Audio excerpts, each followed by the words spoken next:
Estás conectado con tu podcast Restaurados. Hola, bienvenidos a Restaurados. Pidámosle al Espíritu Santo en esta hora que nos guíe en este momento de meditación de la palabra, que nos dé esa sabiduría para entenderla y para llevarla a la práctica. Cuando somos niños, uno de los aprendizajes al cual más solemos recurrir es el aprendizaje por modelamiento.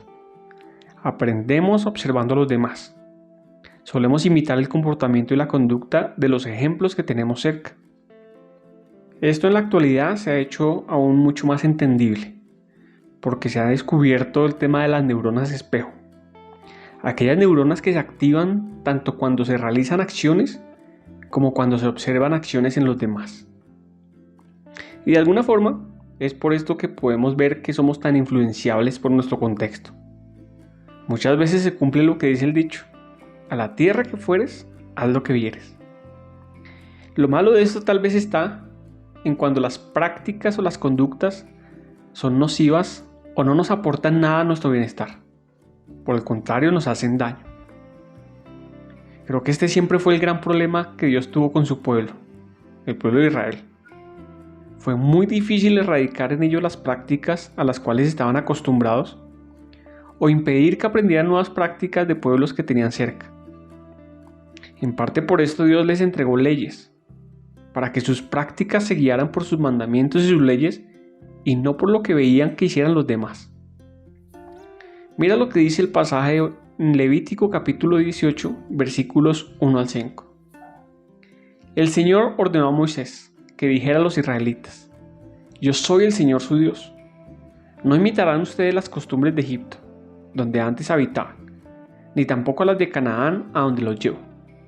No se conducirán según sus prácticas, sino que pondrán en práctica mis leyes y cumplirán cuidadosamente mis estatutos. Yo soy el Señor su Dios. Obedezcan mis estatutos y mis leyes, pues todo el que los obedezca vivirá por ellos. Yo soy el Señor. Las prácticas que habían aprendido en Egipto el pueblo y las prácticas de la gente que habitaba la tierra a la cual se dirigían eran prácticas que los alejaban de Dios y de aquello que era bueno para ellos. Por el contrario, las leyes y los estatutos de Dios los protegían y les garantizaban bienestar y vida. Por momentos el pueblo entendió esto y buscaron guiar sus vidas por las leyes que Dios les había dado. Pero en muchas oportunidades volvieron a sus prácticas pasadas, aquellas que habían aprendido en Egipto, o se dejaron influenciar por las prácticas de los pueblos vecinos de la tierra donde estaban. Esto siempre les trajo maldición a sus vidas. Los alejó del bienestar que Dios quería para ellos. Y no solo porque Dios se enojara con ellos, sino porque las prácticas en sí eran prácticas que atentaban contra su salud. La intención de Dios con su palabra sigue siendo la misma. Él quiere que nuestras prácticas sean guiadas por sus preceptos, por sus enseñanzas, por sus estatutos. Nos dice Pablo claramente en Romanos capítulo 12 que no debemos imitar las conductas y costumbres de este mundo, sino que debemos dejar que Dios nos transforme en personas nuevas al cambiar nuestra manera de pensar.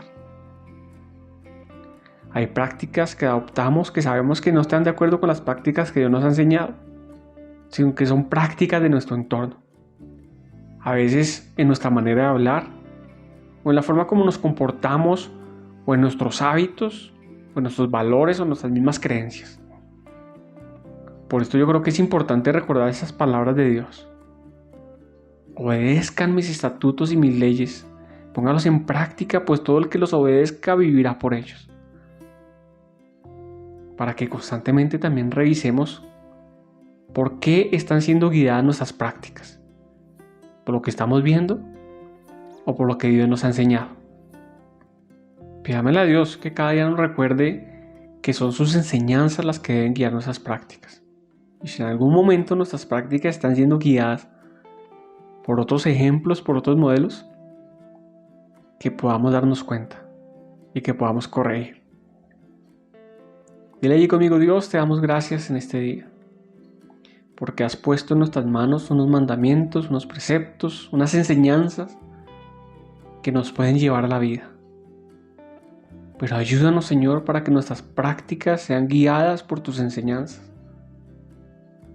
Que estas enseñanzas, Señor, que tú nos has dejado en tu palabra, nos brinden la sabiduría que necesitamos para tomar decisiones, para actuar, para hablar, para comportarnos, Señor. Que entendamos que tú eres quien tiene todo el conocimiento para saber lo que nos conviene. Por esto nos has dejado estas enseñanzas. Guárdanos, Señor, para que no imitemos las conductas y costumbres que sabemos que pueden ser nocivas para nosotros, que nos alejan de la vida que tú quieres. Que siempre tu palabra sea la guía de nuestra conducta. Te doy gracias. Amén. Repasa nuevamente este pasaje. Levítico capítulo 18, versículos 1 al 5. Que tus prácticas sean guiadas siempre por la palabra de Dios. Que Dios te bendiga.